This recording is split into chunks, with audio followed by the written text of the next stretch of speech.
Cela fait 2 ans que le Sénégal a ouvert dans plus de 10 pays, des bureaux économiques avec comme objectif promouvoir la destination Sénégal en attirant le maximum d'investisseurs. À la tête de ces bureaux, des hommes investis de la mission de drainer des capitaux. Comment procèdent-ils et surtout, quels résultats ont-ils obtenus? Aram Ndao nous en parle dans la rubrique économie du jeudi. À la recherche de marchés, d'investissement et de promotion, le Sénégal a pris il y a 2 ans le train de la diplomatie économique. À bord, des chefs de bureau qui se définissent comme des soldats de l'économie, des promoteurs de la destination Sénégal. Ils sont présents dans une dizaine de pays, parmi lesquels le Qatar, un pays dont les opportunités forcent la présence d'un bureau économique. Le Qatar, comme vous le savez, est le premier producteur et le premier exportateur mondial de gaz naturel liquéfié. C'est un pays qui produit également du pétrole. À titre d'exemple, le Qatar produit 117 millions de tonnes de gaz naturel par an.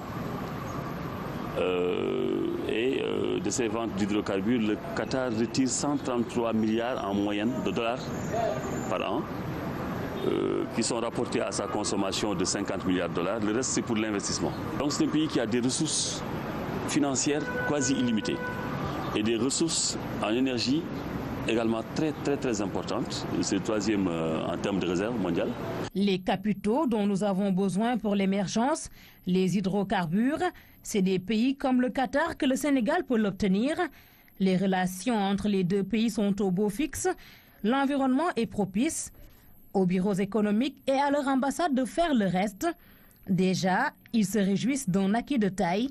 La signature, après 7 ans de négociations, d'un accord pour l'envoi de travailleurs sénégalais dans ce pays. Les Qatariens, eux, ne font que 300 000 personnes.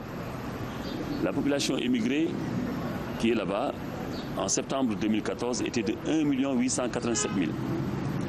Et ils ont les Jeux, la Coupe du Monde, ils ont gagné l'organisation de la Coupe du Monde en 2022. Et avec leurs ressources, ils sont en train de révolutionner le pays, de faire des infrastructures exceptionnelles. Et ils ont besoin de main-d'œuvre. Rien que pour la Coupe du Monde, ils ont besoin de 1 million de personnes. Ils ont besoin de personnes dans le domaine de la santé, dans tous les secteurs. Donc le fait de signer cet accord ouvre des perspectives au Sénégal. On a fait venir également le Dr Sitaraman, qui est le CEO de Doha Bank. Doha Bank, c'est la plus grande banque privée du Qatar. C'est une banque qui pèse 20 milliards de dollars. Et le CEO a mis tout son réseau à la disposition du Sénégal. Drainer des capitaux, mais aussi se baigner dans l'ambiance économique des pays émergents, voire très développés, cela aussi fait partie de leur mission.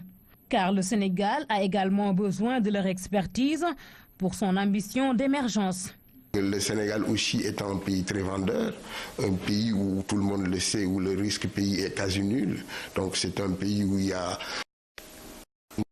pas de conflit ethnique ni religieux, donc c'est un pays qui peut intéresser les investisseurs. Et nous avons aussi répertorié les secteurs prioritaires au Sénégal, donc l'agriculture. Au niveau de la France, donc c'est un secteur aujourd'hui qui est un secteur de pointe. Donc on a eu à rencontrer à peu près une trentaine de coopératives agricoles.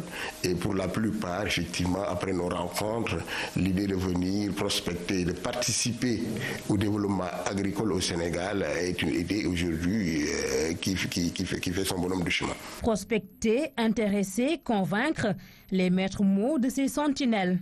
Les secteurs clés sont toujours prioritaires. On l'a compris en France, mais également en Chine. Chez la première puissance commerciale, les résultats ont été probants dans divers secteurs. Nous avons signé un échange de lettres extrêmement important. C'est le tarif douanier zéro de la Chine, qui accorde au Sénégal un accès privilégié à leur marché. Donc l'accord douanier zéro, c'est un tarif préférentiel unilatéral qui permet aux produits sénégalais d'accéder au marché chinois, quota free, duty free. C'est sans contingentement, c'est 97%. L'autre aspect aussi, c'est la signature de l'accord sur l'arachide. C'est une opportunité de plus pour les agriculteurs. Vous savez, les exportations, c'est le surplus qu'on exporte. Et nous avons connu des productions records dans le secteur agricole, et ce qui permet aux huiliers de pouvoir s'approvisionner sur le marché intérieur, mais également le surplus, les producteurs pour l'exporter sur des marchés cibles comme le marché de la Chine. La diplomatie économique, c'est également faire de sorte que le secteur privé puisse exporter.